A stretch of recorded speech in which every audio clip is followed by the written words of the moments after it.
Hello, everybody. LeRon Dawkins here from the Crossroads PlayStation Show, and welcome to a new episode of the Boss Rush Podcast.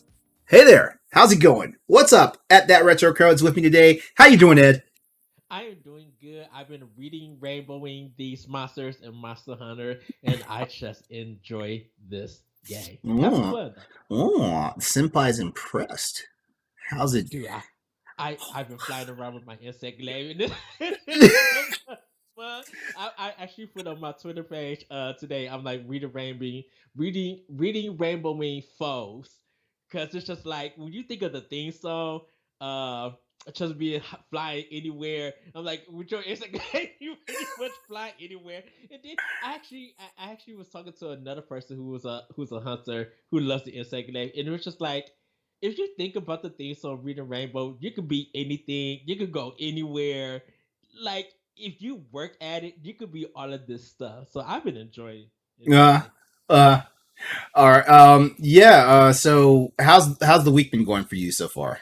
Oh, that Indie World Showcase was amazing. If y'all been, Oh, if people were disappointed with the Nintendo Direct State of Play and all that other stuff, you would not be disappointed with this Indie World Showcase. okay. So Take a moment and talk about it because we're not actually going to break that down on today's episode because honestly, if you guys need to know the entire breakdown of it, Ed, didn't you do an article on the yes, BossRushGames.com and also Power Block? You guys are going to be breaking it down this week coming up, right? yes. Or did that already happen? No, we're going to be breaking it down this week, talking about some of our favorites, some new stuff. There's a lot of new stuff. Trying to figure out how in the heck is Fast on Nintendo Switch, Hey, because hey, don't. I don't know. Don't knock it, man. Like, I oh mean, no, I'm not knocking it. I was celebrating it considering the tumultuous ordeal that the Exactly. developer went through. And that's the thing about it. We were just like, wait, Fast is. I'm like, okay, this indie directors, and I was ready for the surprise to come. When I seen Fast as the last game, I was just like, wait a minute, who owned the rights to this, and could this possibly lead to a sequel? Well, Because of well because I the Indy the movie, like all of that drama stuff, and I knew he left games, but I'm yeah. just like, what is disappearing? And my friend Larry, he told me that it was on Epic Games, I think a while back, but I'm like, to hmm see Fest on Switch, if there's a possibility of this game being on Switch, and I this will. game, I will be honest with you. Back when I first bought a Switch, I thought the game was already on the Switch. I'll be honest with you because Fez looks like a universal indie title that should be on every console. Of course, I have it for PS4 because it was a free Mhm. game for PlayStation Plus. I have it for PS4, but I thought this a game like this. I thought it was already on the Switch, so my jaw hit the floor when I saw the announcement for it. Right, because and I was just wondering, I'm like, who? I'm like, did he partner up with somebody? Did someone buy the rights to this? I'm like, what is going on with this game No, being on the Switch? publisher has all the rights. I'm just hoping Homeboy gets the still collects royalties from it. You were talking about it. Who was the creator for Fez? What was the guy's name? Phil Fish. Yeah. Oh God, Yeah, Phil Fish. Yeah. yeah. I'm hoping he's still getting freaking royalties for this man because I mean, yeah, like we just said, like he bowed out of the industry after all the controversy about the game. And Uh, was the controversy about? Because I just wanted to try to remind myself. Was it about the bugs that was in the game, or was it just people wanted a sequel to it? Let's see. Let's see. Phil Fish, the creator of the celebrated indie video game Fez, is notorious for voicing angry, controversial opinions about the state of video games and their development. Today, however, he seems to have rage quit on the entire gaming community and has taken the sequel to Fez down with him. On his Twitter account and on developer Polytron's website, Fish announced that Fez 2 has been canceled. Let's see. This is on The Verge, and it looks like they got their information off of Polygon and Joystick. I'm putting a link in the Hmm. chat for you guys right now if you want to check it out.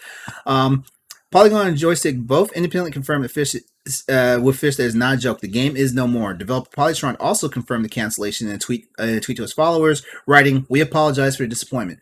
What happened is not clear." And Fish writes that it isn't the result of any one thing, but the game's cancellation did come at the end of an unprecedented tussle on Twitter, which there's a hyperlink for that. So I don't want to read that Twitter chain, because you know how reading Twitter chains can get you. Yeah. But everything that I've heard in paraphrasing just shows an ultimate distrust and disapproval from on Fish's side.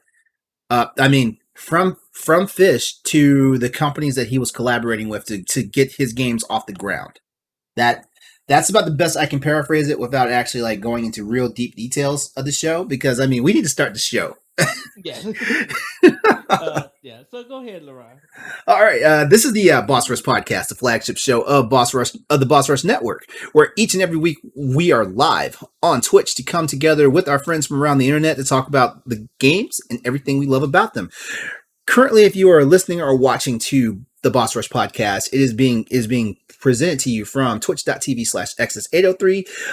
But that is just a temporary home for the time being, because its normal home is on twitch.tv/Boss Rush Games Live.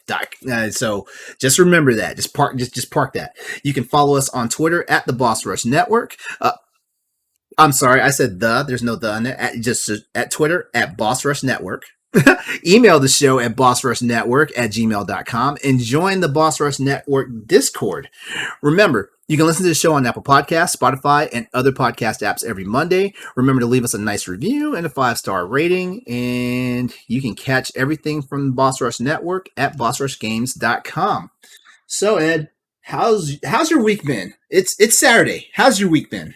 I actually got to try Thai food Thursday. Oh yes. Oh yes. So, my journey, I would say, I planned it. I was gonna go to Chicago to see if I could go somewhere, but due to the fact that they have protests and things are going on in the city at this time, I was able to find a Thai place that was like 18 minutes from me. I'm like, oh, okay. The weird thing was it looked like a Mexican restaurant.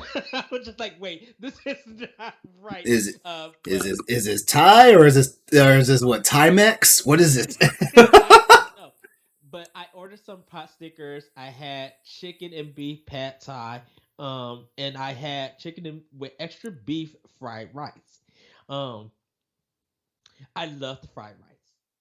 I Oh yeah. really enjoyed the fried rice. Which type of fried rice did you have?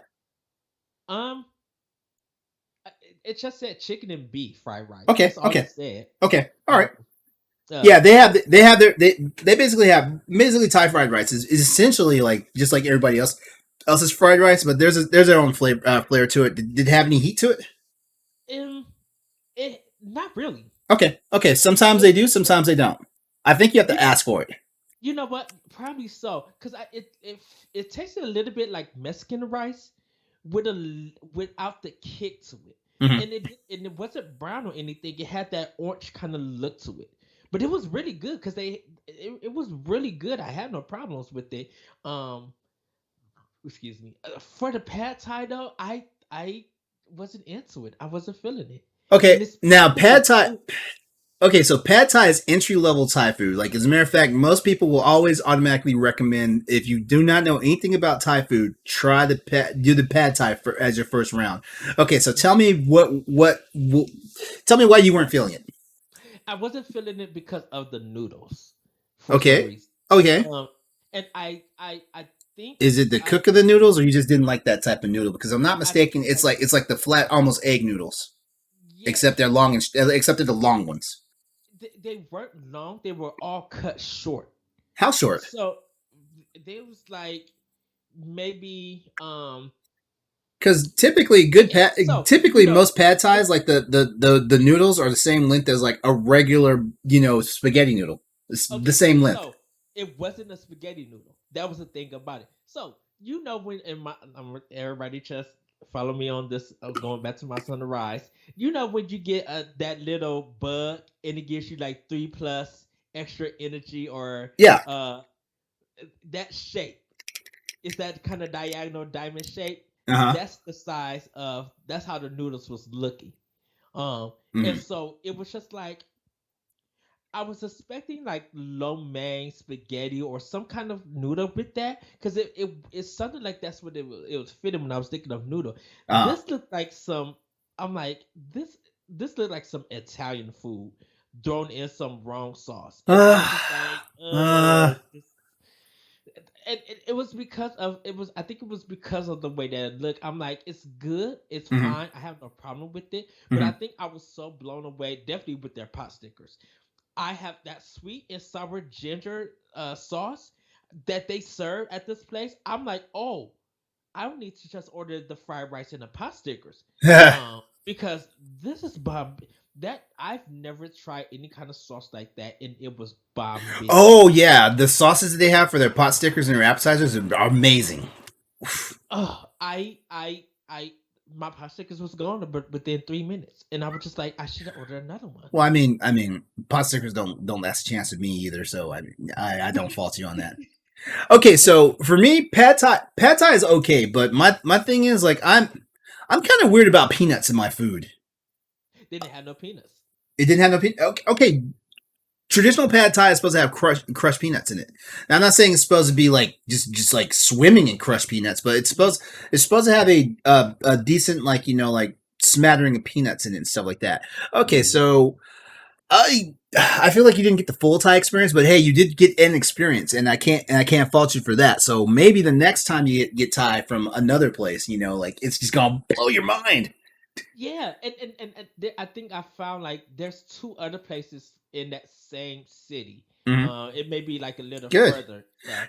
Um, Because when you said you live out in Chicago and they don't have Thai restaurants, I was like, no, no. I when I can. told you I was just like, I live in North Chicago. Everybody think it's the north side of Chicago. I'm like, no, it's its own city. Yeah. Okay. Okay. Yeah. But I feel like I'm not saying like Thai food is common, but Mhm. I feel like every city has at least one or two Thai restaurants. Yeah, I guess now Libertyville that I'm close to, they have one. And I was just like, oh, okay, They have a Thai adjacent restaurant at least. yes. But I think I'm gonna try some other places and try their fried rice pot stickers and their pad thai. Like I think I'm gonna try other places and see what I get before I move on to doing curry. Because I was going through everybody's recommendation. I was going to hit you up, but I was like, LeRon is probably busy. Um, to recommend what should I go with and Mhm. everything. Um, Oh, honestly, if you had hit me up, I would tell you to try the pad thai. But now I'm kind of glad that you tried it on your own, and I didn't have to recommend it because it sounds like passable pad thai, but mhm. it doesn't sound like pad thai that I would have really loved to have stood behind. Yeah, and I and But like oh, I'm sorry, but I will say this. My next recommendation. This is my favorite. This is one of my favorite noodle dishes from a Thai place. It's called Pad See Ew. PADSEEEW. Uh, it is someone recommended it in the yes, chat in our Discord that you guys really go to Mark yes. Risque's Discord, and I didn't see it on the menu. So I think Okay. if I go to another place, if I see it, I'm doing it. Now, I'm not sure how much you like. I'm not sure how well you are with spicy food. You talk about it a lot in the chat and stuff. Mhm. Okay, now let me tell you something. Thai hot is a different type of hot from Southern hot and Mexican hot and Mexican hot. So depending on when they ask you how hot do you want it, and you ask them on a scale of 1 to how much, where do you go? If they say 1 to 5, I'm going to tell you right now, 4 is going to have you sweating. If they say 1 to 4, you need to pick a 3 or a 2. Okay. If you So in pick other it, so in if other you words, don't let that food turn you to Charizard. exactly, yeah. Because I I go to a lot of Thai restaurants with my friends, and depending on which ones we go to, if, like I said, if it's a 1 to 5 scale or a 1 to 4 scale, the server will look at me when they're taking the order. If someone at my table says, "Oh, I'll have the 5," or "I'll have the 4," they will look at me. So I mean, do you like your insides and do you like your butthole? After the meal's over, that's what you need to ask yourself. If Okay. anything, and I think some Thai restaurants will actually give you like a quick sample of what a food tastes like with one of those different temperatures. So if they are the nice ones and will actually give you a sample, be like, can I have like a small sample of what the four is or the five is or whatever, just to be sure, because like Dan and I we hit up a Thai restaurant when he was in Richmond, down in my neck of the woods, and we ordered that restaurant was on a scale of 4. We ordered the 3, and we were like, man, this. I was like, man, if this is the 3, can you imagine if they had a 5? Ooh, goodness. And the thing about this, as an Aries, I can't do spicy because if I'm born out of fire and adding more fire just makes it hot. So I think I'm going. If they do a 5, I'm going to go with a 3. If they do a 4, I'm going to go with a 2. If Yeah, they be like yeah. you only get if they do, we're gonna burn your soul out your body. Then I'm going to be like, well, I guess my soul is gonna be burnt because I'm doing it for taste to see how hot it is. Now, I will say this. I didn't have the runs or anything like that, Mhm. but good googly moogly didn't put me to sleep. Okay, okay. I dude, I was still tired the next day because of that fried rice. Mm. Like, like Jesus could have came up and be like, "It's been 3 days and you still haven't rose." I'm like, I'm still not gonna sleep. So I am going to look for more. I am going to write down what you said because a lot of people did recommend it in our Discord. Mhm. And it was an experience, and I'm glad that I got to try it. Well, So I'm, that's I'm pretty I'm much glad too. I'm glad too. So I mean, like, it was more like an introduction to Thai food, but now you need to get the actual formal introduction to Thai food. yes. So what games you been playing this week? So, of course, Monster Hunter. I'm not gonna dive more into that. I've been playing Saga Frontier, and it's still a mess of a game of a PS1. So, it is what it is. The Dark Side Detective, A Fumble in the Dark. It's a comedic, point and click adventure game. It has this 8-bit kind of style. Mhm. Like flashback that was on Super Nintendo, but it's a little bit faster, so it's not bad.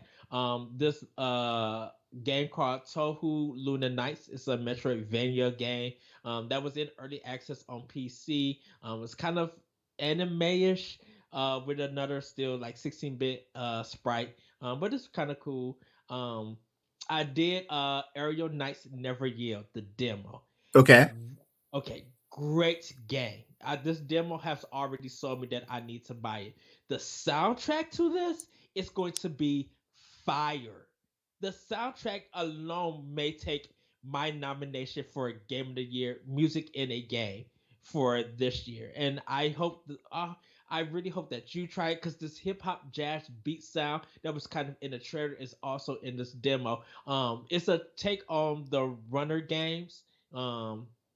Where you press like the buttons or the control button, directional button to jump, slide, or do like a mid jump and stuff. And you do it to this nice track. And me and my good friend Matt, we was talking about it. I was just like, I need this album, and I think he is going to probably get the vinyl. Like I hope that he gets the vinyl. Like it's a really good really good demo, and just like I'm off for this game. And this they showed this in the indie direct, um or the indie world showcase, and people were just like, when it said that it was going to be a demo, people like downloaded it quick. And um really good showing. Like I really am enjoying it.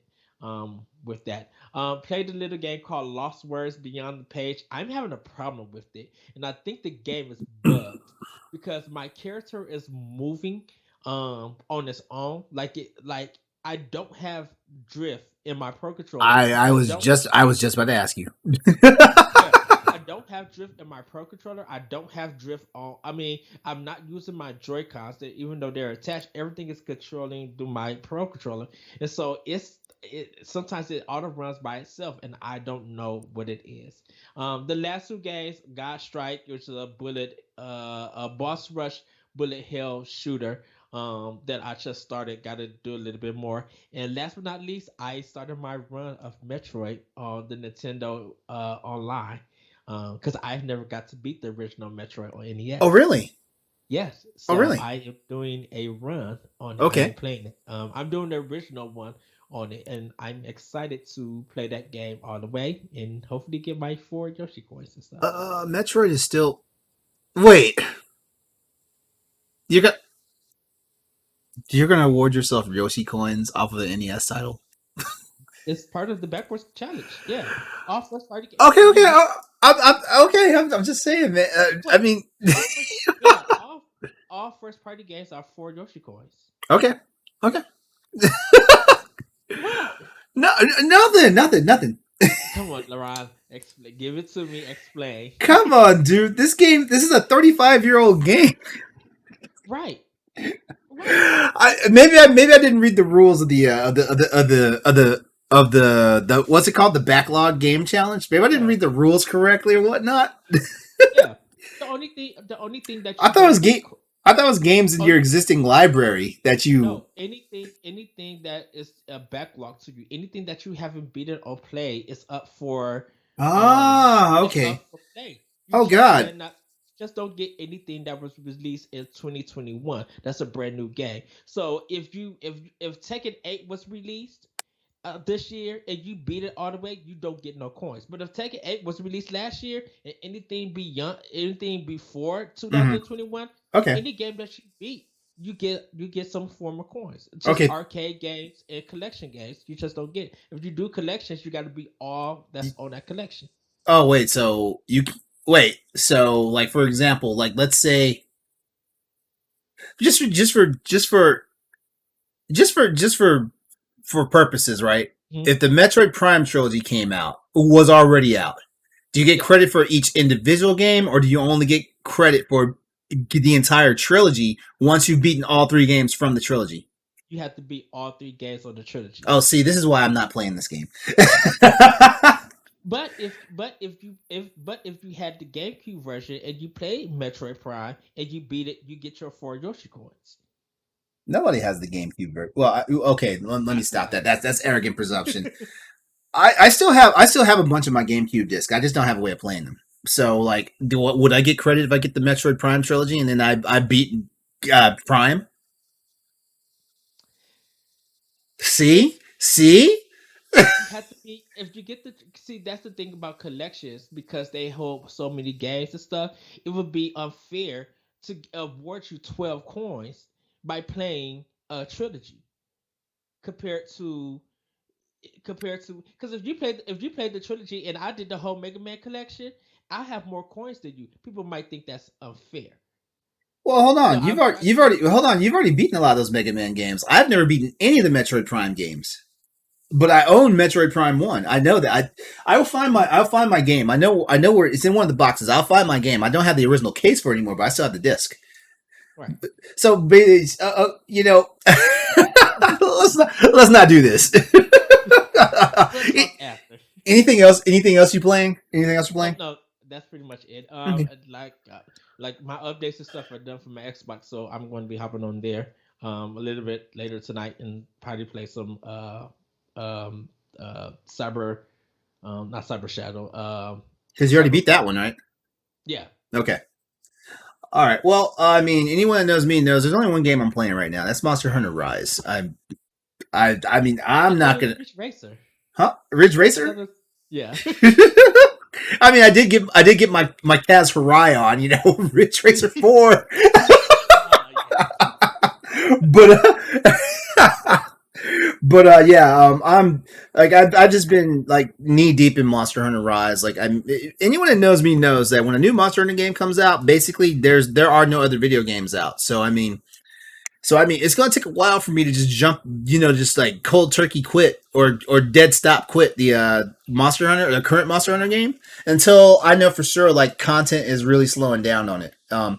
I mean, so we got Returnal coming out real soon. We'll have Ratchet and Clank real soon. We'll have Resident Evil 8 real soon. But like I mean, Monster Hunter is just going to be the fixture right now. I was playing last night with my buddy Galatrad from Hunters for Hire. Which, speaking of which, Hunters for Hire happens Wednesday nights at 8 usually at 8:30 p.m. Eastern Standard Time on the twitch.tv/xs803 channel. So check us out. It's a pure show based off of Monster Hunter, and I'm talking, and not just Rise, but the entire Monster Hunter series. So check it out. You get a chance. I Shameless will plug. say I enjoyed your stream Thursday. That was Thank really you. fun. Thank you. Oh, we officially have a theme song now, an intro song now. So yes, yes. I gotta hear it. Can't wait. Yep. But yeah. So just Monster Hunter Rise. Just been on that. Every now and then, if I need a distraction from Monster Hunter, I'll break out the Teppen mobile game that I always talk about every week because that's what I play when I don't want to have just a controller in my hand. I just pull out the phone or the tablet and just play that and stuff like that. But that's it for me. I know I'm boring. I'm only playing one game, but you know what? I learned this trick from Austin Campbell from Crossroads because Austin currently is playing one game at a time, but he's got an ulterior motive behind that. He plays one game at a time because he has a PS5, so he has to find hard drive space to play his next games. So he plays one game, he beats it, and he deletes it off his system and moves on. but now, but now with the new PlayStation update, now he can actually store the game on an external hard drive, so he doesn't have to delete it anymore. And that's why when we had a discussion about the external hard drive about PlayStation, you like 3.0, I was just like, this is going to be the problem with me because I'm gonna get it and I'm going to go hog wild with PS5 games. I already know flash sales, digital sales, whatever Sony throws at me, I am a sucker for it. And I'll be like, I'm downloading this. I'm not doing backwards compatible for anything. I'd rather just get the PS5 version and call it a day. If I want to play backwards compatible, I have my PS4. So I just feel like I'm going to just rack up like $600 with ease on that system. When I get it. I'm talking about just in games alone. I get you. I wasn't just talking about the price tag of the system. I get you. Yeah. Yeah. So that's basically. I don't know. I guess I'm kind of boring though because like I'm only playing Monster Hunter Rise. And, like I've got Final Fantasy VII that's still in the rafters. That I started. I've got Cyberpunk still in the rafters that I've started. I've got Horizon Zero Dawn in the rafters that I started. Man, I'm a mess. I'm a mess. And isn't the Resident Evil Village demo out, like the new one? Not yet. Not yet. There's been no confirmation of it yet. All we know for sure is that like there's 4 different packet files that were found somewhere in the source code of the PlayStation Store. And because they was just like PlayStation owners could download it now. They can?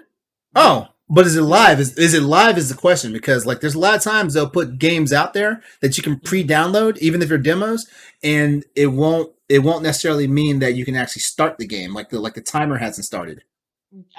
Yeah, you have to watch the showcase to get the times and stuff. And now, okay, Hyperion Overwatch in the chat just confirmed the demo is live. Okay, because the thing about this, you only get 60 minutes. I hate that. I really hate that.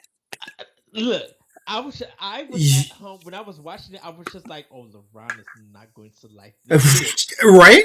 Yeah, you guys know me so well. My problem with time demos is basically it means that unless they have a cutoff, like say you get to a certain scenario in the game and that's the end of the demo, that basically means it's the whole damn game. And they're limiting how far you can get and how fast you can do it by and how fast you can do it by the fact that there is a clock that's just running. Because they did this. Was it Resident Evil? It was Resident Evil 2. The Resident Evil 2 remake demo did that. Oh, really? Pissed me all the way off. Oh, see. Well, I think the first Actually, no. The Resident Evil 2 demo was more insidious because you had an overall play timer, so like you could play through certain parts of it, and you could end the scenario, and then after a while, I think it had like a 5-hour timer. After 5 hours, you can no longer play the demo. So all your total gameplay after 5 hours, boom, you could no longer play the demo. On PC, people had to download trainers and mods to kill that timer. Oh wow. Nintendo did a time one because they did it for Splatoon, they did it for Arms, but they had set times for like 4 hours to be like, okay, you guys can do this, and for 4 hours, everybody get this chance, and then we're taking it I offline. It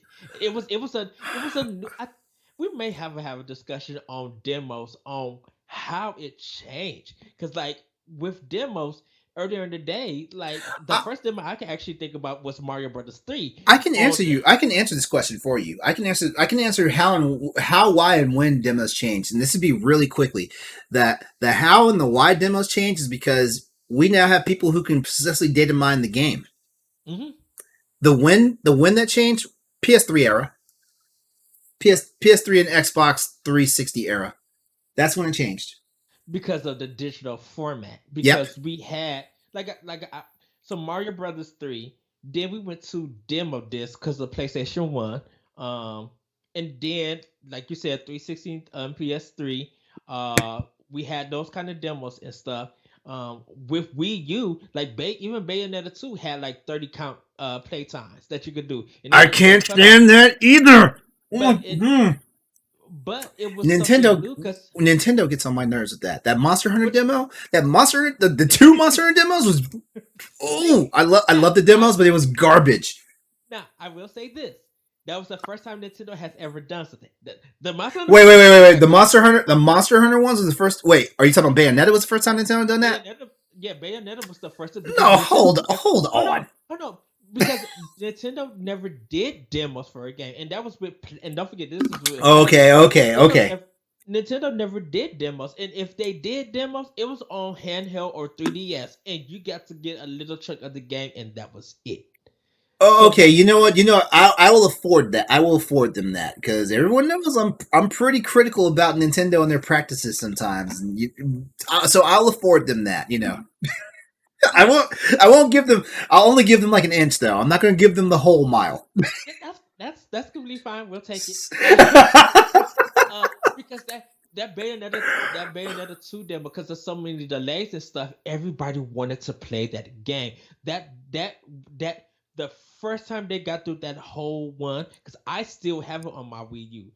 That demo, when everybody got through that whole one, they was ready to buy the game, Mhm, and it turned out to be game of the year. Like this is the game that jumped platinum off.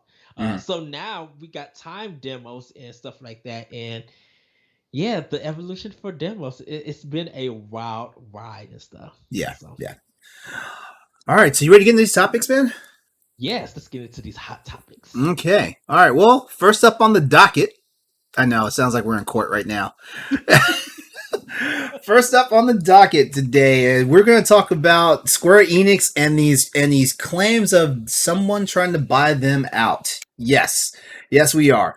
Square Enix had to publish a document on their website stating that the company had received no offers and was not considering selling any part of its business. Now then, uh, we're going to talk about this for a second because this came from the original news about Square Enix possibly being bought out came from, of course, Bloomberg.com.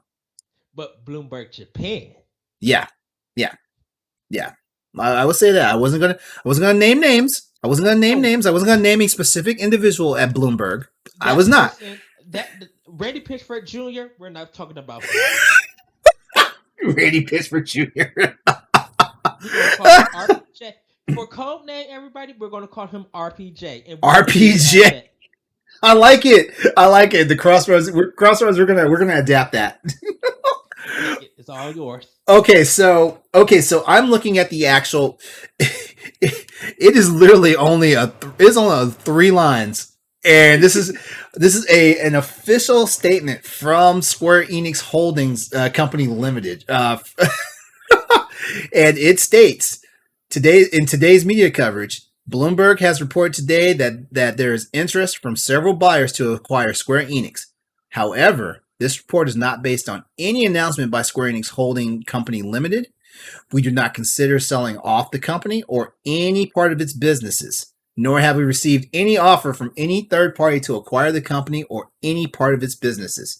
So, for everybody who had held their breath, who was holding their breath, thinking that Square Enix was about to become a I guess a first party studio in like a major publishing company, Mm-hmm. you guys can breathe easy now. Right. Straight I from the horse's mouth. Square Enix is like, nobody's buying us and we're not selling. I play some my brand of bisexuality on it. No, no. Bisexual. uh, and I was just like, this is not true. And we had a discussion in the Bossmas chat because Square Enix makes too much money. They have too much money. They Mhm. don't need to be brought out. First of all, Sony can't buy them because it's gonna cause a lot of turmoil and upset. How in the heck is Sony gonna be closing a lot of their Japanese studio after they know they're looking for like blockbuster games, and that's pretty much from the West, and you're gonna have this one Japanese company. Microsoft is not gonna buy them because Microsoft don't have a presence in Japan, and Square Enix needs Japan. Mhm. Truly, they need Japan. If Dragon Quest got stuck on Xbox in Japan for some a system that only probably have about 1,500 systems sold, no, that's not Let's going to happen. If okay. In anyone was, in theory, though, let's say for one moment, Dragon Quest becomes just exclusive to Microsoft consoles. yes, That honestly, and I've said this a few times before, whenever the system gets disrupted, that's when real change happens. If Dragon Quest, a franchise that seems to do well on Nintendo and does somewhat well on Sony, if Dragon Quest all of a sudden became a Microsoft and Xbox exclusive, it would change some of the dynamics of how gaming is done over in Japan, because right now Nintendo has over 80% of the profit share in the mm-hmm. gaming industry. You want to I don't know? I don't I see that as being a bad thing. Like if some of these properties wound up becoming exclusives somewhere else, it would probably change the landscape of gaming in Japan. It would force them to be more unconventional, if that makes sense. Because from us Westerners looking at Japan, we feel like they are unconventional. Like they have yes, a gaming model built off of portable gaming. And yes, and I'm not gonna say there's anything bad with that. I mean, I love my Nintendo Switch. I love my 3DS before that. I love my Game Boy Advance before that. I love my Game Boy before that. But it was definitely a thing where like we saw that portable gaming was Nintendo's focus. Now, I'm not saying that Nintendo only focused on their portable and their handhelds, and they never focused yes, on their consoles, their mainstream consoles. I'm just saying Nintendo knew where their bread was buttered at. And I'm not even targeting Nintendo overall. It's just that Nintendo has so much of profit share that they're kind of the biggest target. They're the king of the hill over there. yeah. And this is what and now I'm going to counter your Dragon Quest being exclusive to Xbox. If Nintendo Let's hear walked it. into if Nintendo walked into Sega and be like, we want to fund your Fantasy Star 5 exclusively for Nintendo Switch. America, I don't know how UK is going to be, but America and Japan E3 shut down. No one would be talking about Dragon Quest being on Xbox. Fantasy Star 5, Nintendo Switch exclusive, Nintendo and Sega, that would shut The things okay, down. okay, Now, Final Fantasy okay. I don't feel 15, like I don't really feel like as a counter argument, because in all honesty, people thought that when people people thought when yes. Fantasy Star Online after the Dreamcast shut down, Fantasy Star Online thrived on the GameCube. So this Yes. seems this seems like a match made in heaven. If Nintendo and Sega were to get into bed and completely just do Fantasy Star from now on a Nintendo platform, that uh, that honestly that feels like a no brainer. But I think the talk and the hype would be like, wait, we're getting this a Fantasy Star? Because the thing about it is, like I said, Dragon Quest being exclusive to Microsoft, if Japan is not going to get it and there's upset, that's gonna hurt Square Enix business. That Sega Nintendo, if that this is hypothetical, that Sega Nintendo deal, if that happened for Fantasy Star, is going to raise the profits of Sega like crazy. it Now, may I'm it may hurt Square Enix's business in the mhm, beginning. Like I guarantee you, the first one or two Dragon Quest titles may be sell like really badly, but this is how. this is how they would do it. This is how they can do it and score a win and actually increase the profit share overall in Japan. If they turn around, they tie their next. If let's say in the hypothetical world, Dragon Quest. What number are they on? The most current one is what, 13? 11. Okay, Dragon Quest 11. 12. So 12. 12 is the next one. 12 is the next one coming soon, or is out now? It's coming soon. Okay. In the process of being worked on. So let's say, because I know Dragon Quest 8 was a big deal when it came out back in the day. Yes. So imagine in a hypothetical world, imagine if a partnership happens, Dragon Quest becomes an Xbox exclusive, and then the first Dragon Quest game they announce is a direct sequel to Dragon Quest 8. You can't. Why can't you? 3DS, Dragon Quest 9. Nintendo has that. Was that a direct sequel, or was that just the next, or was that just the next game in the Dragon Quest series? Because I thought the Dragon Quest games are not interconnected, really. Just like how Final Fantasy games used to be not interconnected. Yeah, they're not interconnected, but like, are you speaking like Dragon Quest 8.2 or 8.5? Yeah, something like that. Something like that. I don't care. Like, I don't like the next Dragon Quest game. It doesn't have to be called Dragon Quest a number game. Let's say Dragon Quest 8 was called Dawn of Fantasy. Yes. Okay, let's go with that. Then the exclusive game would be called Dragon Quest Dawn of Fantasy 2. Just imagine what would happen there. Okay. If that's possible, yes, that would be a win for the West. I think that would be. I think Japan will get on board too. I feel like there's a. I feel like. Go ahead. Okay, so possibility. Rolling with that. If XCloud is big in Japan. Wait, XCOM? xCloud. Okay. xCloud Gaming. Okay, the platform. If XCloud gets big on mobile exactly. in Japan, I could see that working. Putting it on the Xbox console though for Series X or even Xbox One, I think that's what I'm trying to get at. I think that's the problem, the disconnect right there.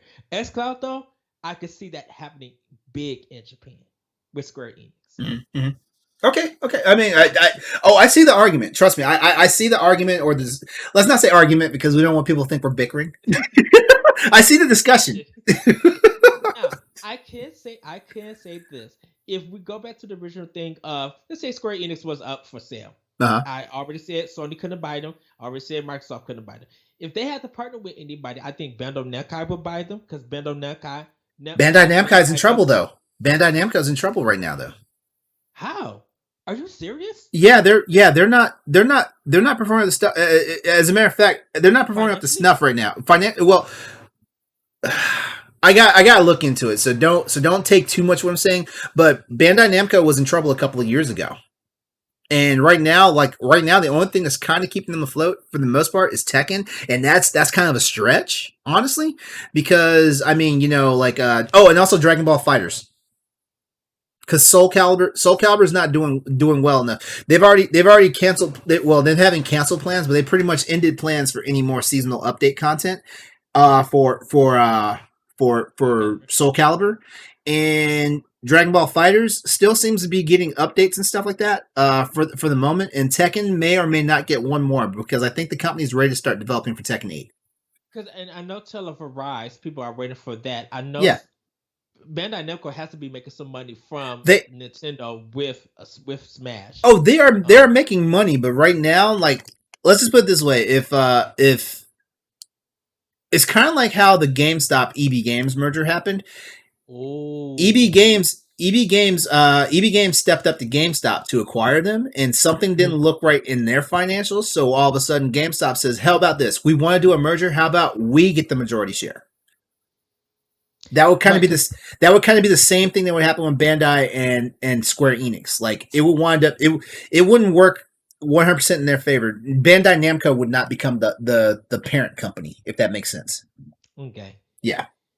Oh goodness! Now I have to actually research it. Now you put a thought in my mind because it's just like the same thing happened with Koei Tecmo, which I'm surprised that Koei was able to even do that. That's why it's called Koei. That's why it's called Koei Tecmo. Wait, was it Tecmo that got acquired by Koei, or was it Koei got acquired by Tecmo? Koei acquired Tecmo. There we go. Yeah, same thing. Same thing. Because and this also Usually, happens. usually when those happen, it's because one company, the idea of the acquisition or the merger wants to happen, but one company isn't strong enough to become the parent company. That's why we That's have why we Bandai. got Square Enix. That's why we have Bandai Namco. That's why we have Square Yeah, Enix. Yeah, yeah. Uh, that's why we have Sega Sammy. that one was weird. That one was weird. That one was weird. I was like, wait a minute. Sammy does a lot of arcade games, which is fine. That's cool and stuff. I know Sega was on the up and up at getting in the black when they dropped the Dreamcast and was making third became a third party because Sonic games on GameCube was doing like Sonic on Nintendo stuff was making them money. Mm-hmm. The DS Sonic games at $20 making them money. So how in the heck did they acquire Atlas? I'm like, wait a minute. Atlas is brought by Sega because everybody wanted Nintendo to buy Atlas, and That's true. why? I remember that. Everyone did want Nintendo to buy Atlas. I remember Yeah, that. why is it that Nintendo people want Nintendo to acquire a lot of studios in Japan? Like they wanted them to acquire Capcom. They kind of wanted to acquire them with Tecmo, and I think I already said this. I'm just like Nintendo is not trying to acquire companies because they rather work with them Mm-hmm. exclusively and fund them to get great games out. I think the reason why everybody wants Nintendo to acquire all these Japanese companies is because like of our DNA with Nintendo. Mhm. Nintendo for the most part is everybody's first console platform. For the most part, like I mean, we're of a generation where we're actually like before there was Nintendo, there was Atari, ColecoVision, and television. We're of that. You and I, we're both of that generation. But Yes. but a lot of modern gamers are a lot of people who consider themselves modern gamers uh would have been would have basically they are pretty much they cut their teeth on Nintendo on the NES or the Super NES. Mhm. So a lot of people, a lot of modern gamers think that hey, like when Capcom's in trouble, Nintendo will rescue them. When Atlas is in trouble, Nintendo will rescue them. Stuff like that. That's just kind of a natural thing. But it's more the perception based off of what people know, and not so much of the entire landscape of gaming. Because I mean, Yeah. Namco is older than Nintendo. Oh. Mm, Namco? Wait, okay. Let me make sure. Let me because I remember when I wrote about the Pac-Man are anniversary. we talking? Are we talking about video game wise, or are we talking about actual start of the company? The start of the company.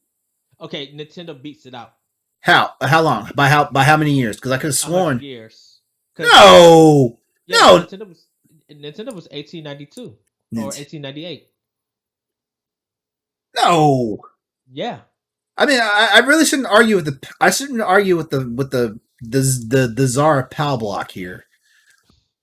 But Let's don't see. forget, Nintendo was making uh um was making cards and stuff. But they didn't start Nintendo as a company didn't start till the almost 1898. 1889. Oh, 89. Jesus Christ. Yeah.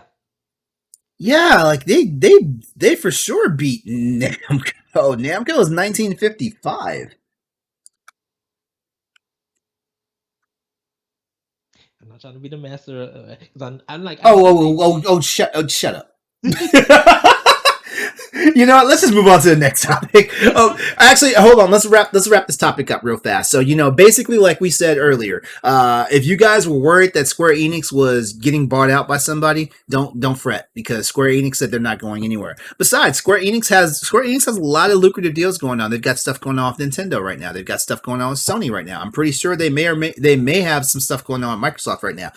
Square Enix is in a good position right now. I yeah. mean, and actually, we do know for a fact that Square Enix has some type of relationship with Microsoft because we've got more games from Square Enix coming to Game Pass, and some of them, like Outriders, for example, day one Game Pass. So yeah, so we know. So Square Enix is not in any type of trouble. They're not looking to be acquired. They're not looking to sell any part of the business right now, like they said in the statement. So there you go. If you guys want, feel free to continue the conversation with us about that. You can catch. We'll do plugs later, but feel free to Yeah. feel uh, free to to have answer, the conversation. yeah, to answer your question with Corey and because y'all was talking about the Square Enix on title, they do. Yep. So and I can't have no one take my title away. I love their games. I'm an old school retro code game kind of guy. So yeah. All right, so our next topic. This was hilarious when it started making the rounds on the internet. This was Yes. hilarious.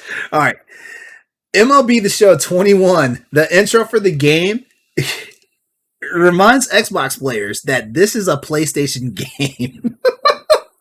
This comes to us from our friends at ScreenRant.com.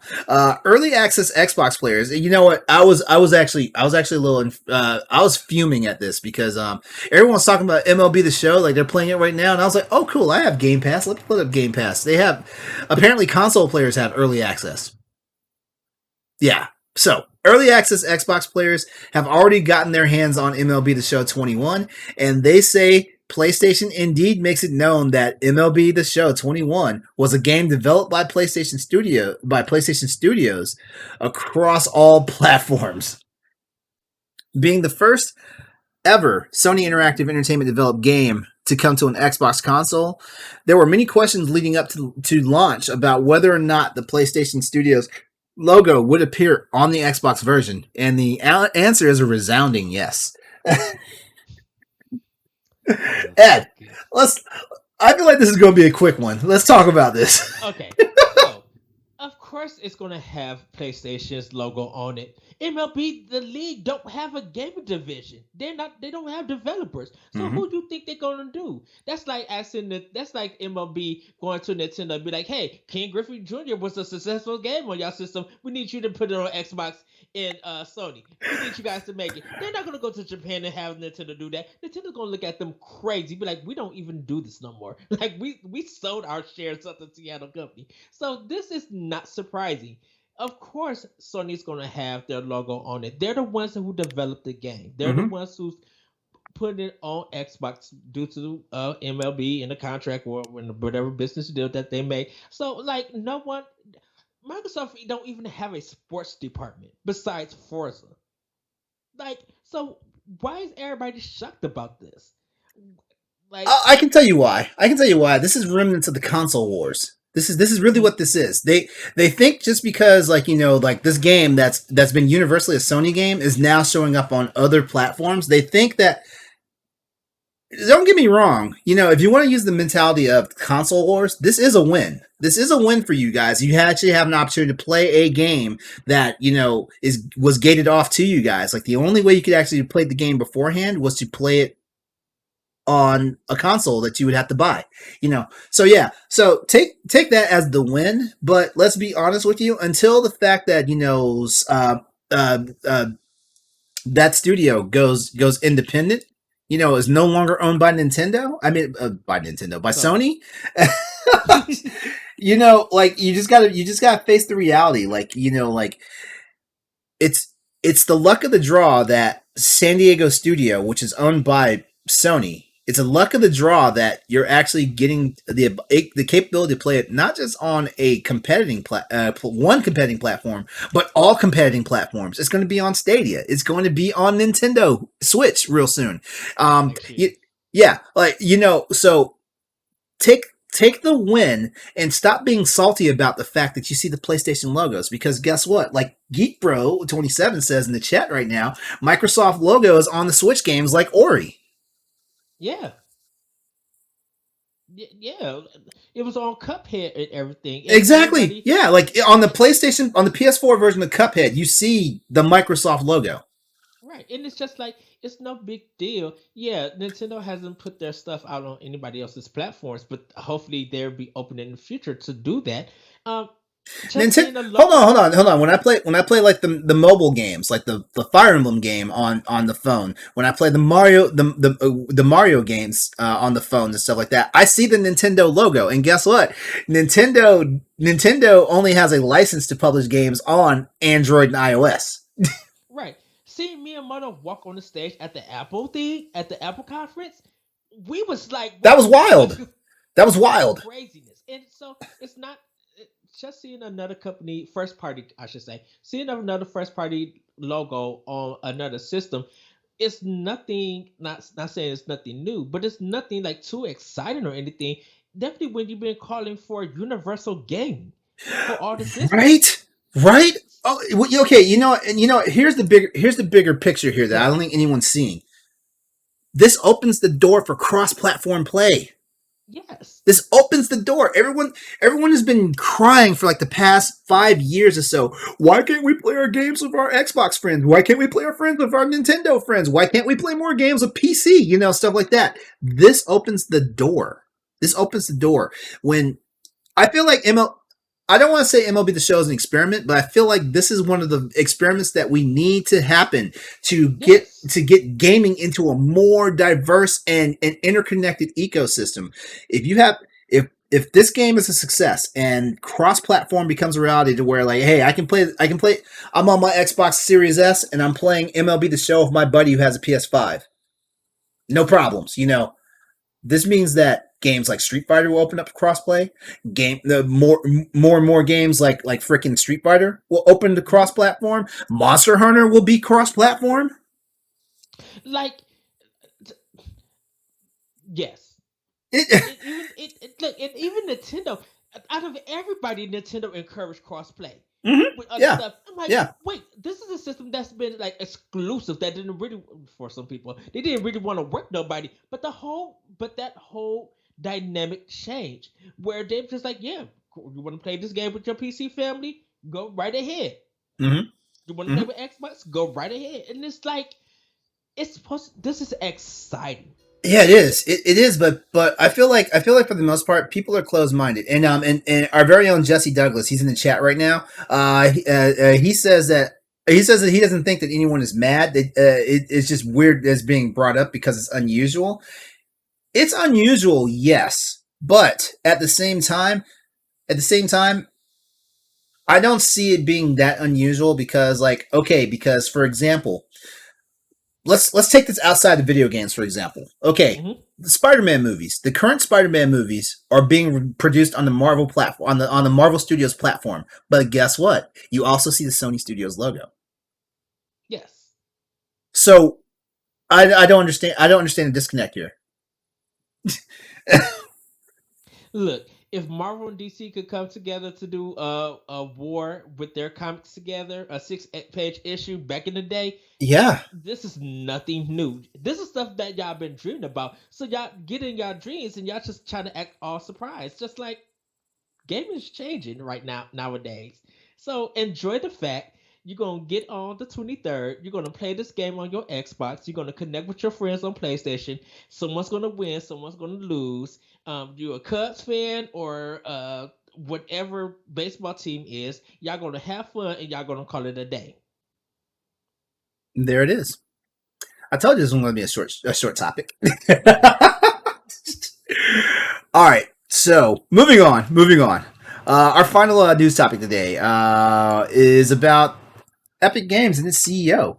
First of all, congratulations to the CEO of Epic Games because the Epic Games CEO is now officially the richest man in North Carolina. Okay, first of all, I know that may or may not sound like the biggest deal. It's North Carolina, big whoop. It's not the United States. It's not North America. It's not the world. But from a certain standpoint, this is kind of a big deal because okay, I like capitalism.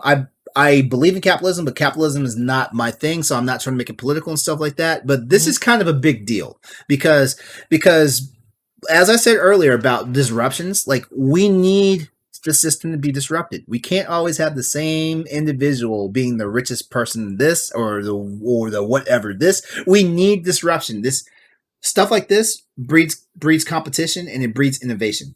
And I am all here for it. So now that I've said all that, here's the meat of the article. This is brought to our friends at GameRant.com. Epic Games CEO Tim Sweeney surpasses SAS Institute co-founder James Goodnight as the richest man in the state of North Carolina, following Sony's investment in Epic Games. Reports published early in April seem to indicate that Goodnight, whose fortune is currently valued at $6.5 billion, would retain the title for the year 2021, despite developer Epic Games outperforming SAS among North Carolina-based businesses. Well, that's all changed. A recent report from Forbes indicates that Epic Games CEO Tim Sweeney's wealth has surpassed that of Goodnight.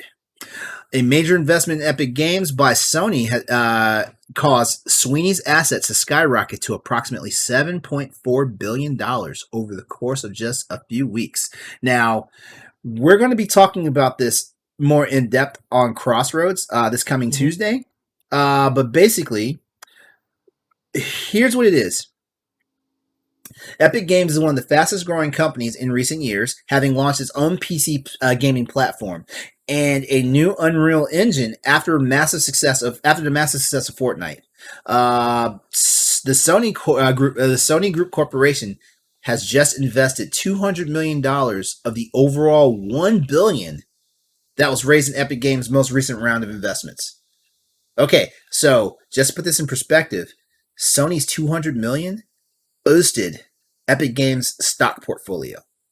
Yeah, and that has to deal. I personally believe with Unreal Engine 5. Yeah, me too. You know, Me too. like I'm not even going to get into tech jargon about this this time. Not this time. yeah. And what's surprising to me is I thought he would have been richer earlier because of how the use of Unreal Engine ever since 3. So It's I thought he would have, because 3 and 4, well, 4 is a janky mess. Um, I literally thought they, with so many companies and developer and all the licensing that is being done with Unreal Engine, that they would make. He would have already been rich. He would have been rich than Bobby Kotick from Activision. I don't know what his worth is. Um, I don't know either. And right now I just looked up some information about the SAS Institute. mhm. The SAS Institute is an American multinational developer of analytics software based in Cary, North Carolina. SAS develops and markets a suite of analytics software, usually called SAS, which helps access, manage, analyze, and report on data to aid in decision making. Okay, so basically, just reading that alone, like the implications and the practicalities of the SAS suite Mhm. is worldwide. Gaming is we say gaming is worldwide, but gaming is not that deep worldwide. Not right now. So Yes. so this is a big deal. Yes. Yeah. I could. Yeah. Yeah. I Congratulations to him. I was just like, oh, you're the richest person in North Carolina. That It sounds uh weird. It sounds weird. it yeah, it does. I will say that. But yeah, congratulations, congrats. You know, you got a great. Now you have a usable engine. You make some great games. Mm. Fortnite is getting a lot of love and stuff. Everybody can't believe that it's still going. While PUBG is somewhere to be found. Um, yeah, congratulations to him. Like I can't knock his hustle. I can't knock him for being a person who, like, him and his team and the people that invest in the work and stuff, that they have all of this going on for gaming. They're important to the industry. So yeah, congratulations to them. I will say this though. I feel like I'm scared to say this, but I Mm. feel like Square Enix Luminous engine is kind of going to be better than Unreal 5. I have no Because comment. I have no comment. I know I'm not an engine person, but Unreal Engine 4 looked like questionable content to the nth degree when it first came out. That lava looked like jello. Unreal Engine 5 does look impressive with this lighting and everything, and I hope it's easier to use and stuff. But looking at that Square Enix presentation and looking at the Luminous engine, I'm like, ooh, this looks so much better. I'm trying to find it because Jesse mentioned it in our Twitch chat just now. Epic is reportedly losing hundreds of millions a year right now, trying to get their store into people's mind share. Mm-hmm. I do know that they are kind of in the red when it comes to that, but I don't know the overall details of it. But I mean, with the fact that Sony sank 200 million into a $1 billion whatever is going on right now with Epic Games. I Yeah. mean, woof. Hey, Nintendo got investments with other companies, and that's paying out for them. Yeah, So, like, um, and yeah, if they are losing money because of I think that's money that they're not getting hmm uh yeah. from Epic Games, and the way that they're doing their practice and stuff, and trying to get exclusives and indies to get I into their system. I Uh, can't seem to find like the actual definitive article that talks about their losses right now. I can't find it anywhere. It's yeah, I know articles are out there, but I can't find it. So if anybody that's watching the chat right now actually has a link that I can read real quickly, please put it in the chat so I can check it out real quickly. Um, yeah, yeah. So that's just my. Hopefully, Unreal 5 does good for Sony.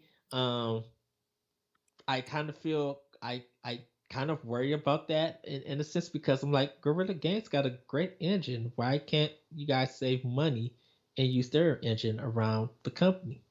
Um, okay, like here's something from PC Gamer. Epic will lose over 300 million on Epic Game Store exclusives, and they're fine with that. Let me. Okay. To take on Steam, Epic Games has spent the past 2 years. Oh, this article is on. This article is done 8 days ago by PC Gamer, by the way.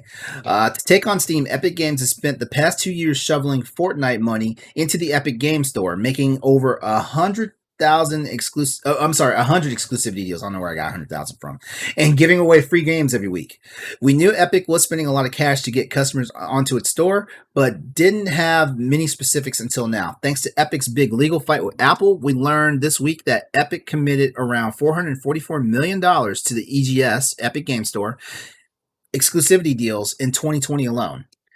More precisely, that's 444 million on minimum guarantees for games that release on the Epic Game Store but stay off of Steam for a year. A minimum guarantee is just another way to refer to an advance. It means that Epic guarantees the publisher a certain amount of money, whether or not their game actually sells enough to cover it. For example, Epic put down 10.45 million for Control. In the end of the year report, Epic said that players spent 700 million on the Epic Game Store in 2020, but third-party game sales only accounted for 265 million of that spending. Mm. All right. Now, on the flip side, Apple says that Epic lost 181 million on the Epic Game Store in 2019, projected a loss of 273 million last year, and projects another loss of 139 million this year. Okay, so there we go. There's some numbers for you guys out there.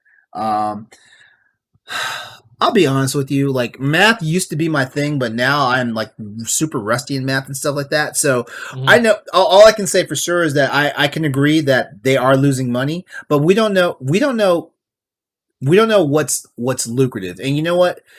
We live in a day and age where everybody takes a loss on their business decisions.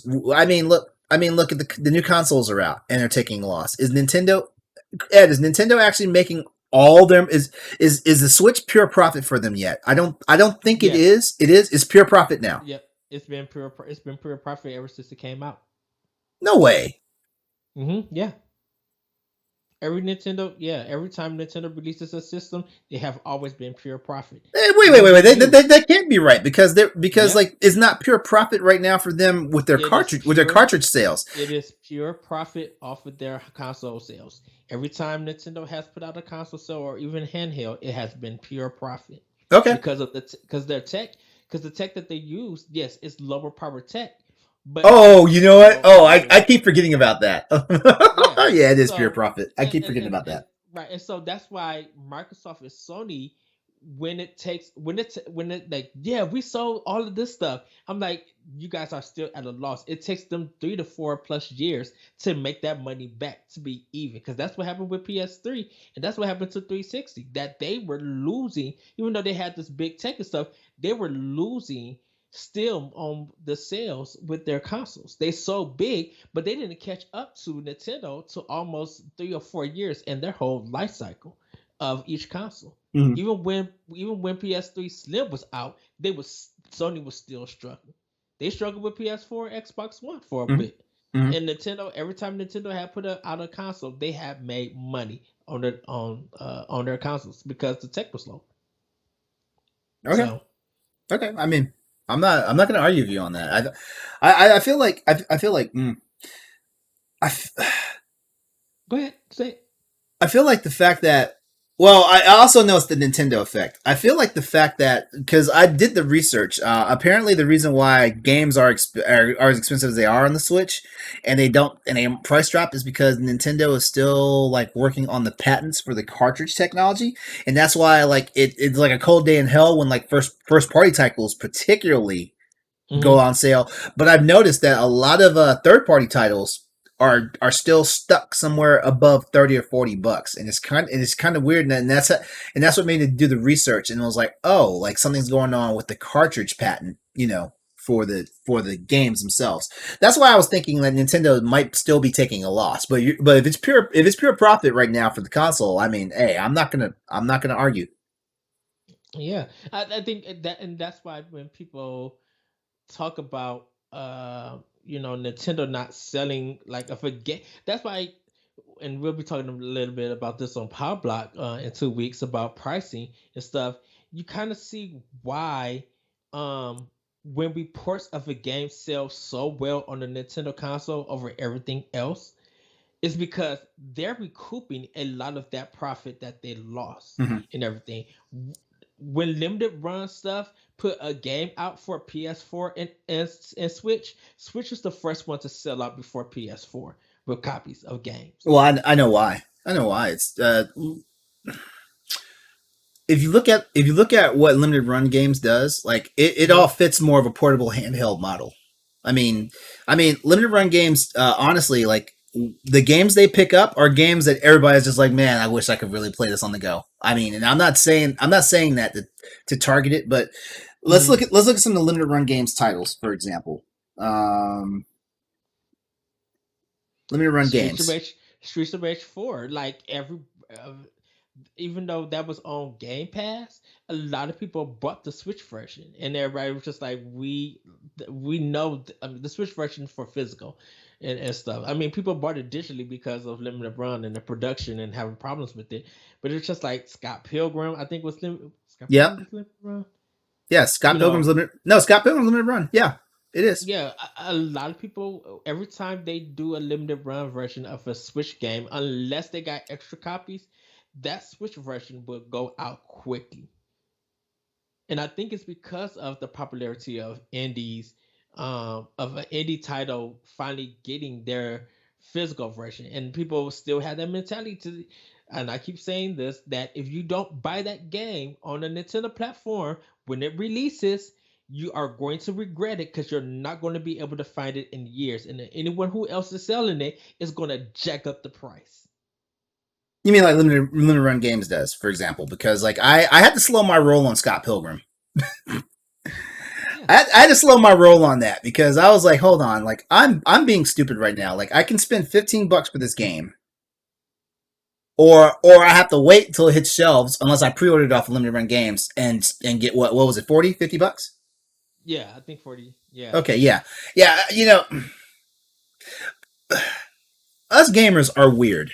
We're weird, and I'm not going to call anybody crazy for however they want to consume their gaming Hmm. needs. If you want physical copies, yes, there is a way to get physical copies, but the fact that the cartridges are so expensive, which drives up the price, because because let's look at this for example. Like I'm going to use Monster Hunter. What was the Monster Hunter Generations game on the Switch? I have it, and I don't know why. I know why it's like stuck in my brain. Is not like I don't know the Oh, exact name of it. Generation Ultimate. Generations Ultimate. Thank you. Yeah. Monster Hunter Generations Ultimate. The game came out in the cartridge form, right? Hmm. At $60. It came out at $60. It came out digital at $60. And now there are some days and this is not even on. Actually, now there are days when like the game. Actually, that cartridge is cheaper right now to buy. Like it's dropped to $30, and you can buy that $30 practically brand new at any store in cartridge Target. form. But the digital sales are still $60, and usually it's the reverse. Like usually the digital sales go down, and the cartridge price stays up. It's kind of Yes. weird. It's kind of weird. So, and but What was I trying to say here? Okay. Oh yeah, the patents for the Switch cartridges are usually what drives the price of the games high. So I kind of like killed my own argument with Monster Hunter Generations Ultimate just now. But normally what happens is like limited run games they have to sell at this inflated price, even though like the game itself is on the store in a digital format at a cheaper or the more introductory price and stuff like that. That was what I was trying to say because, for example, when I first bought my Switch, I bought Wargroove. Yeah, I bought a digital code for Wargroove for $15. I think it's 15. I think it's still $15. 15. Yeah, same Yeah, here. but the cartridge version of Wargroove is $40, and it's just kind of it's kind of wonky. But like I said, I'm not gonna really trash talk anybody for how they want to consume their games because there are days when I'm like I'd rather have a physical copy of this game versus digital because sometimes like in the case of Scott Pilgrim, licensing problems came up Yeah, yeah. and that caused the game to get pulled from the digital stores that it was on, the marketplaces that it was on, and stuff like that. So I get it.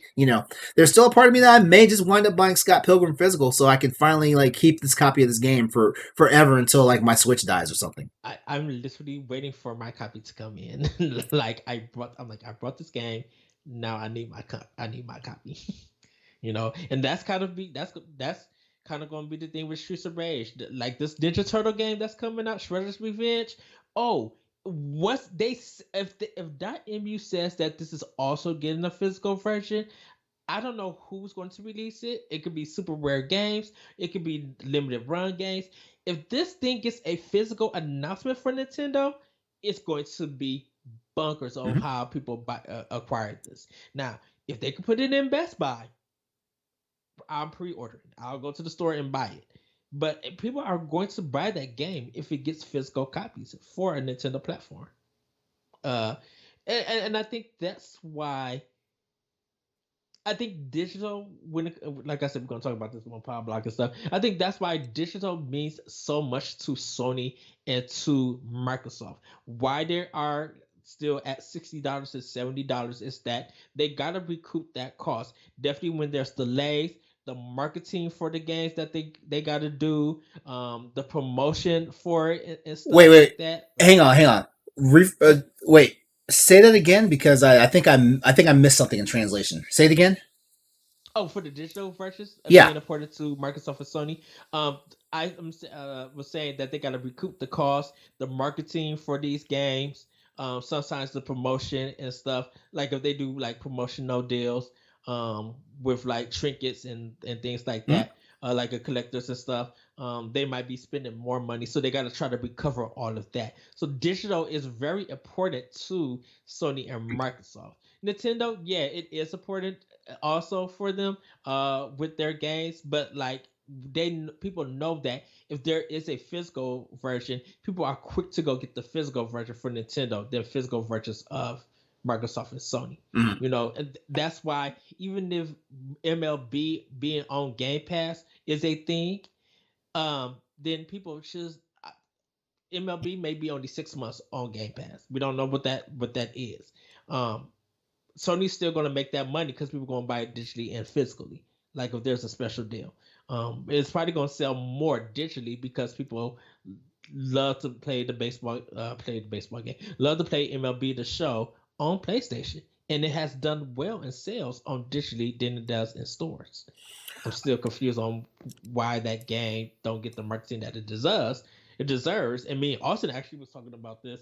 Mhm. Because he was just like, yeah, they showed it a lot on ESPN. I'm just like, Sony has never went hard on MLB like they are doing this year. I'm seeing this thing on Hulu. I'm seeing this thing on YouTube. I'm seeing spot ads on social media and on Facebook. Like Sony is going hard on this game. They didn't do this in past years. Like I told Austin, I'm like, I didn't even know when the game was coming out. But now that it's coming to Xbox, they're trying to recoup that cost of that game, of that development. And if they could bring people to the Sony ecosystem over Microsoft, they're going to promote this game hard.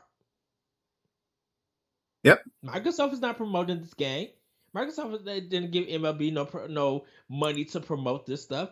Only thing that we know is comes on the 23rd is on Game Pass, and that's it. Well, I think it's on. I think the shoulders. I think it rests on the shoulders of the Major League Baseball Players Association as Hmm. well as Sony to market this game. Yeah, I and so and and it. and and, and here's the other thing too, like because people don't realize this, but the reason why MLB The Show is coming multi-platform is because the Major League Baseball Players Association made a push for it. Mhm. In a normal world, like this game would have stayed on Sony, and Sony would have been like, "Hey, you need to buy a PlayStation Yeah, or pretty or much. or possibly a PC." You know, because we've got more and more Sony exclusives starting to show up on PC. Like, You know, and I don't even. That's why I don't. That's like I said. I don't even call these games exclusive anymore. hmm? I don't Yeah. call. I just call them first party because Well, even. yeah, first party is a very good way to sum it up because here's my opinion. Um, PC PC is probably the most viable platform to play any video game on, but the problem Mhm. is the problem is that, for a lot of people it's a monetary commitment, so a lot of people Yes. do not have like high, not even high end, like medium grade gaming rigs to play this stuff on when it comes to PC side, and that's why we have consoles. And I'm not saying this to like make people seem like, like they're peasants or anything, because Right. I enjoy playing my games on my PlayStation. I enjoy playing my games on my Switch. I sure as hell enjoy playing my games on the PC. You know, you know. Uh, the reason why I say that in this day and age the PC doesn't matter is because PC's kind of weird. Like PC has its own exclusives that, like they honestly stay on the PC. They hardly ever come to systems, but that's because there was a gate there. It was about Mhm. technology. But now that we've got the SSDs, the NVMe SSDs coming out, we've got the architecture of the consoles being built more like PC systems now. Like Yeah. we're gonna start seeing some high powered games like Star Citizen will finally be a reality on console.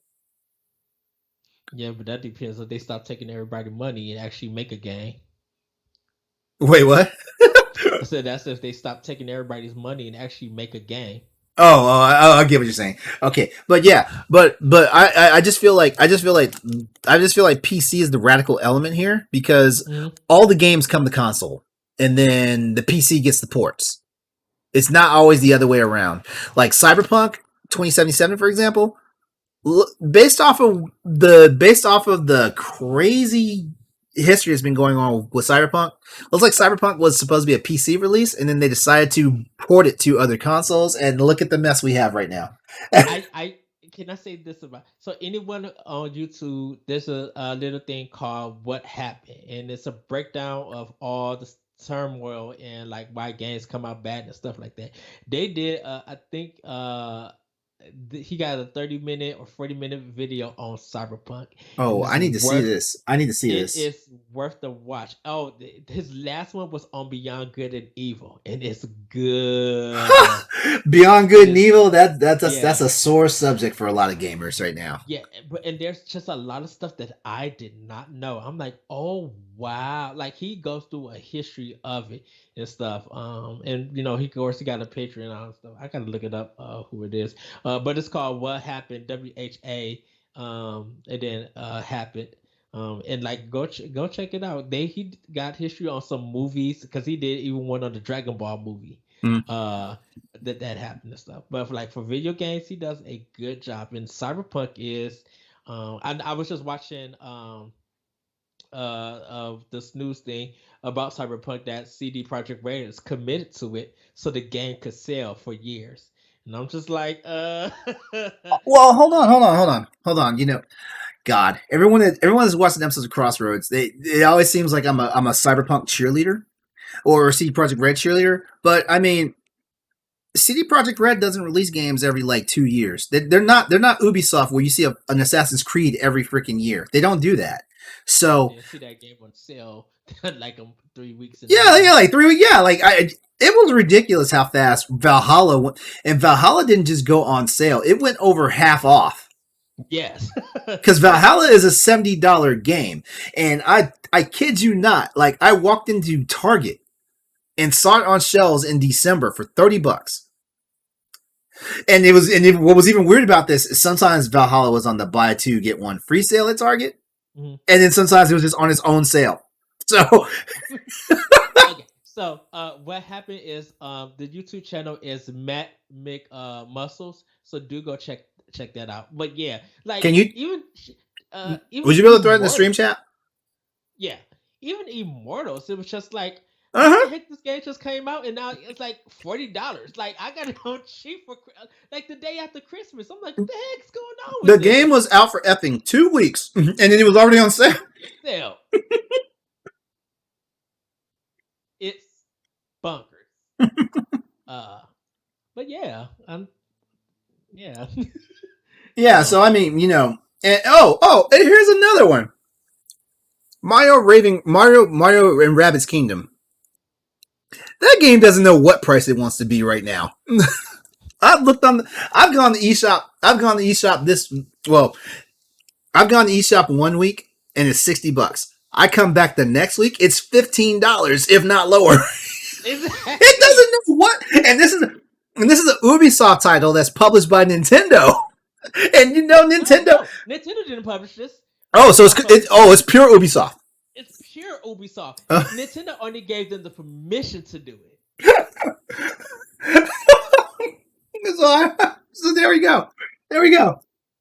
But So, uh, all right, anything else we want to say about Epic Games besides congratulations to CEO Tim Sweeney? that's all. I just can't wait. Congratulations. Hopefully, you use that money to hire more employees, bring in more diversity, and give more people jobs in this time. Yeah. So, yeah. All right.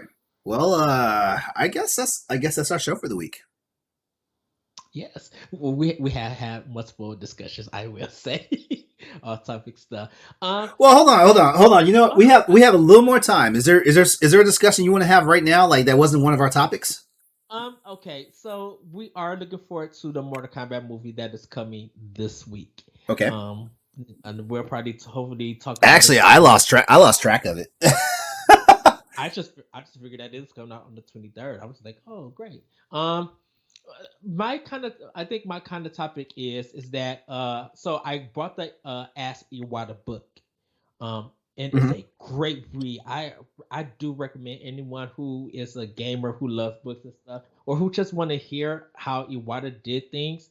Um, it's a quick read. It's like 150 some pages and stuff. You'll be done with it in hours or a weekend. It's so addicting and everything. Like I learned how he got into Hal, and when he became president of how he, in I think it was 1.5 billion yen of debt that he incurred, and over time he got that debt Wait, under wait, wait, wait, wait. control. Under Iwata's watch, Yeah, it got he that much. It wound up in debt that bad.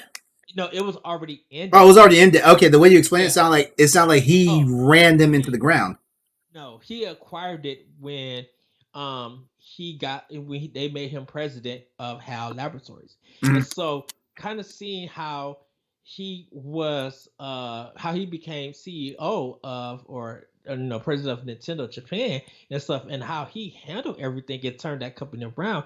It's kind of interesting to see um things like that. So I do recommend people go ask Iwata. And my question is that what happens to gaming in the future when the big people, the big names that we know, once they're gone and once they leave, like how do we remember them, and how do we see that company's games in the future and stuff? Because we kind of see Nintendo, like after Iwata passed, they was trying to figure out what they could do, but we kind of see that company Iwata, when he was there, he kind of still he opened up the company to a lot of stuff, and kind of changed gaming for Nintendo in the industry. And now that we see Furukawa in as president, um they're working with Sony to make movies. They're trying to work with other developers and bring people into their ecosystem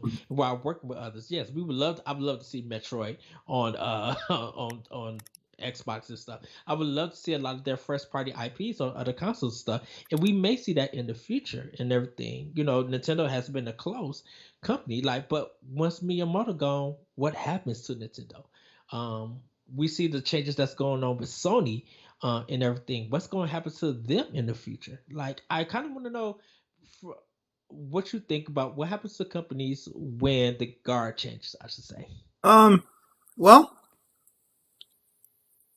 the way I look at it is if the old guard does a does a does a decent job, if not a damn good job, of mentoring, the company that leaves behind will be in good hands. That's the way I will say it. I feel like, and this all goes to like you have to take care of your own. For Mm-hmm. example, I basically run the IT company that I work for right now, and I try to make sure that I take care of my people. And I also like, then when I say my people, I'm talking about the employees under me and stuff, because I'm not the CEO of the company, but I'm the chief operations officer of the company now, which means that basically I'm the person that is in the overall supervisory position. There's only one other person there's only one person I answer to at this point.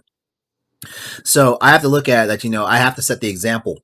For my people, but I also have to mentor and make sure that I'm a leader and I take care of them, because when you look at a company like EA, like sometimes not sometimes, like it look practically all the time, it looks like they're not taking care of their people and their individuals, and Mm-hmm. they have a high turnover. Games don't come out to the quality that us gamers would like them to be. Not even expect them to be, would like them to be, because like even for example, like a really mediocre game, if it looked like a mediocre game, we're like, hey man, like this looks like a game that we'll buy and just pass some time with, but it's not like a must-have game, and then it's even worse than what we thought. That speaks volumes and things like that. So, at companies like Nintendo, for example, with Miyamoto and some of the other bigwigs there, of course, Sony and things like that. I think it's the mentorship and the people Mm-hmm. that are under their belt. I mean, because at the end of the day, current developers, these are the guys that we're going to look at. We're going to look at people like Cliffy B, for example. We're going to look at people like who's the Corey Barlog. We're going to look at people like that. We're going to look at the two brothers we're going to look at the two brothers that currently run Ember Lab, which is making the upcoming Kenna Bridge of Spirits game and stuff like that. If everything goes well in all these partnerships and things like that, like this could be the future of gaming and like the landscape of gaming. We talk about Jim Ryan. We talk about the Xbox, the head of Xbox. I don't know why the names always like escape me Phil Spencer. Phil Spencer. I don't know why the names always escape me when I have to talk about them, because it's not like I don't know who these people are. They're always in my brain, but But basically, what it all boils down to is like, I think if the current heads of the company are running it in chaos, then we're probably going to see chaos, when they're Mm-hmm. dead and gone, when the torch gets handed over. Only in certain situations do we see that, okay, this person who ran the company into the ground, and somebody else comes in, like say for example, Neil Druckmann of Naughty Dog, you know, gets to be like some type of big executive within Sony, and Sony gets to a point where like they're at a complete loss. And then like when when the head steps down, or even passes away or stuff like that, like it looks like Neil Druckmann is the person that's going to wind up taking over. And let's just say, like from the chops that we've seen since he's basically become the lead at Naughty Dog, you know, he applies that method and he turns it around. I think we will see stuff like that as well. Mm-hmm. People who have their heads on their shoulders correctly and things like that. Like even when the ship is sinking and they wind up stepping into leadership position, we'll see for we will see the company thrive and get back to like a state of being. Look at the guys at Platinum Games. Like these are disenfranchised people from Studio Clover from Capcom. Look at these Yes. guys. Capcom is probably kicking themselves in the ass every time they see sales figures for a Platinum Games game, or Shinji Mikami Studio now. You know, look at all that stuff. Hell, Yeah, I know Konami is pissed at themselves about Hideo Kojima. yeah. I know they are. Okay, I'm not gonna discount Keiji Inafune because like yeah, Mighty Number Nine left a bad taste in everybody's mouth. But But you know what? I still love Kenji Inafune and his yeah, creations the because father of it Mega Man. right, and there's something about him that he has wisdom. He Hmm. has been in this game in this. He has been making games for a long time. I love just the way that he does art and everything. And I think Yeah, when you learn about these creators and what they've been working on and stuff, you kind of gotta gotta respect that, you know. And yeah. a lot of I think and a lot of modern gamers don't even see. I'm like, you gotta go back and understand the history of Keiji Inufune and his work ethic and things like that and stuff. Um, and I don't. I think some of modern gamers don't even know some of the developers of today. You know, they don't talk about Neil Druckmann or even Miyamoto, or they care about um if this isn't um if this isn't something that they know about and everything like history. I don't think modern gamers know the developers behind the scenes stuff, They don't. you They know. don't. They don't. They care, They know more about the games than the developers. right, they care But about the it's also game. I feel like it's also our job as journalists to actually like introduce like modern gamers and future gamers into the heritage of this stuff because I mean yeah, like I mean like I saw the article about like what does Satoru Iwata mean to you. I saw that article Yeah, and it made me think for a while because no, I'll be honest with you, and like I'm probably gonna get the ire of a lot of Nintendo fanboys. Satoru Iwata didn't mean the same thing to me that it means to a lot of that he means to a lot mm, of Nintendo fans. But that's because and it's not because like whatever my thoughts and ideals and opinions are about Nintendo itself. Because when I got the news that Iwata had passed away and stuff, it did hit me. It struck me. But yeah, at the same time, I try not to put all these people on pedestals, if that makes sense. I don't put Miyamoto on a pedestal. I don't put Kojima on a pedestal. I don't put yeah, Inafune on a pedestal. I don't put Yu Suzuki or Yuji Naka on pedestals and stuff like that because they're people, But yeah, I can look at their contributions and what they do, and I can be romantic about that stuff, yes, you know. yeah, So don't get me wrong, like I'm not going to hero worship, Shinji Mikami. I'm not going to hero worship a lot of people. I'm not hero worshiping Cory Barlog or anything like that, But like I understand like what the individuals have done, and I will always respect and do that, So that's kind of my take on that, But it is our job as journalists, for whether we're here at Boss Rush Games or we're talking about the chuckleheads of Bloomberg, or Kotaku or whatever.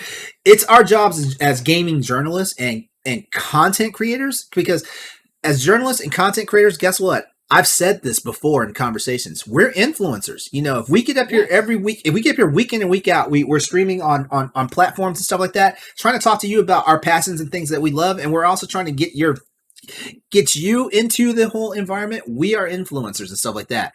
And yes, we can't influence you if we don't give you the tools and the knowledge to know about the stuff that we talk about and the right, things that drive our passions and stuff like that. So, my whole thing is as journalists, if we do a better job of introducing these people and not just making them like satire or whatever, or, like making them a punching bag, yeah, Randy Pitchford, he is kind of a punching bag in the gaming industry, but come on, he gave us Borderlands. He gave us Borderlands. So, we can say whatever we can about him. Yeah, like some of the stuff that he's done is hmm questionable content, you know, yeah, from a morality perspective, but at the same time, like hey, like, he has a place up there just like freaking Hideo Kojima has a place up there.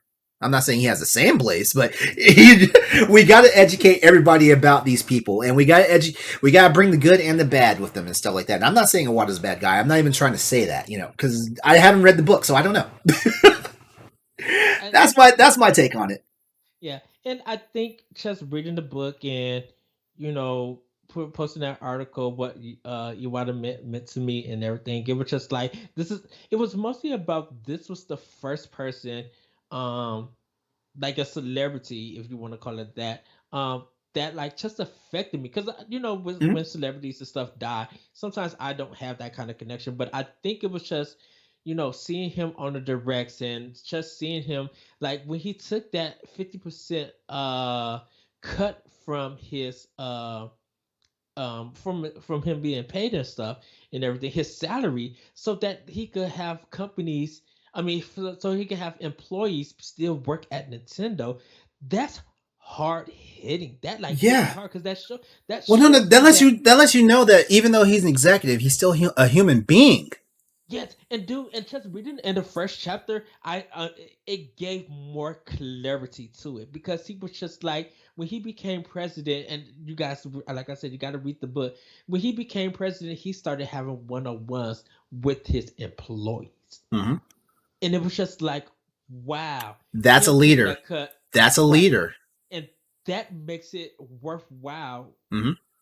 That just like opened my eyes and stuff. So I just that's the why I asked that question and everything. So That's a good yeah. question to ask. That's a damn good question to ask. You know what? Hit us up over at Boss Rush Games. I'm sorry, Boss Rush Network at gmail.com. Like, continue that conversation, or check us out on our Boss Rush Games Discord and continue the conversation as well. That's our show for the week, though. We'd like to give a big thanks to you for tuning in and listening to the Boss Rush podcast. Remember, right now it's just in a temporary spot right now because our big leader Corey Derrick is on paternity leave right now, so the various leadership in Boss Rush Games is streaming some of the bigger platforms from Boss Rush Network on their channels and their sites and stuff like that. So just be aware of that. Boss Rush Games isn't going any. Boss Rush Podcast isn't going anywhere. It'll soon be back on its own home. But yeah, congratulations, Corey, on to you and the wife on the birth of the baby boy. Well, he's 3 weeks old now, right? Yes, he is. Yes. Yeah. And we can't wait to have you back, man. Before we head out, here's how you can get and stay connected to just the two of us on the panel today. Ed, plug yourself. You guys can find me on Twitter at that virtual code. You can check out Nintendo Power Block Mondays at 7:30, 8:30 p.m. Also check out Optional Opinion on SoundCloud, World 11 Podcast on Podbean.com. Talk the Walk and more here at Boss Rush Games. We got a lot of great articles that's out. Like I said, the indie showcase recap is up there. We got Boss Rush Banter and more. And if you guys want to become a writer, we have that info. I think As we're a going to matter of plug fact, that. I'm about to plug. I will plug that in a moment. Yes. You guys, we do want you guys to come out. Just to give you guys heads up, next month, for Power Block, we're going to have our Power Block Clubhouse quiz show. So be ready for that. But we are getting ready for E3. And so our individual shows are going to be getting ready to see how we're going to be covering stuff on our predictions and stuff like there. So just be ready for that. We are, even though this is going to be a digital E3, we still are going to be trying to give you guys great and fantastic content that week for E3. So yeah, check us out there and everything. All right. And you can find me on this Twitch channel right here, twitch.tv/Exodus803. Also, you can follow me on social media at Exodus803, EXODUS803, just in case you need to know how to spell it specifically. Tuesday nights is my home for the Crossroads PlayStation podcast. Catch me every Tuesday night, 8 p.m. Eastern Standard Time on this channel. And then come back Wednesday again for Hunters for Hire, the Monster Hunter podcast show that me and Galatrad are doing from Nintendo Power Block. So yeah, like if you want to get your Monster Hunter fix in, definitely do that as well. One more thing, everybody check out Arsenal X on Tuesdays. That's our recorded show, all things by Xbox, hosted by our good friend, Mr. Phantom NX himself, Mr. Jesse Douglas, Yeah. the Bias Wisconsin. And speaking of some quick shout outs, real quickly, shout out to Phantom in Excess from our chat tonight, or today, I mean, as well as Geek Bro 27, love you brother, and Hyperion Overwatch. Thanks for hanging out in the stream chat with us today. You can always come back and hang out with us in the stream chat anytime that we are online, because we would love to hear from you and talk about you and engage with you. Talk with you, and engage with you during the live shows. Now, Boss Rush Games is calling all writers. Are you passionate about video games? Do you enjoy writing? Are you hoping for a place to publish? Then you can email us at opportunities@brg@gmail.com. I know, it's a mouthful. Opportunities@brg@gmail.com. It's going up in the stream chat right now, just in case you need it. Hit us up over there and to apply. If you're curious about what our writing team is getting done, check out bossrushgames.com today. While you're over at Boss Rush Games, by the way, take a look at all the other content Boss Rush has to offer. We have various different podcast shows. We already talked about them all. We've also got Talk the Walk. Talk the walk. And Talk- we also got Boss Rush Entertainment. Yep. Check all of it out. That's it. The Boss Rush Games family wants you all to have a great weekend, a great afternoon, a great evening, whatever time you're listening to this. And as usual, go out there, play games, and be better. Take care of yourselves, and we will be back next week. Bye, everybody. Goodbye.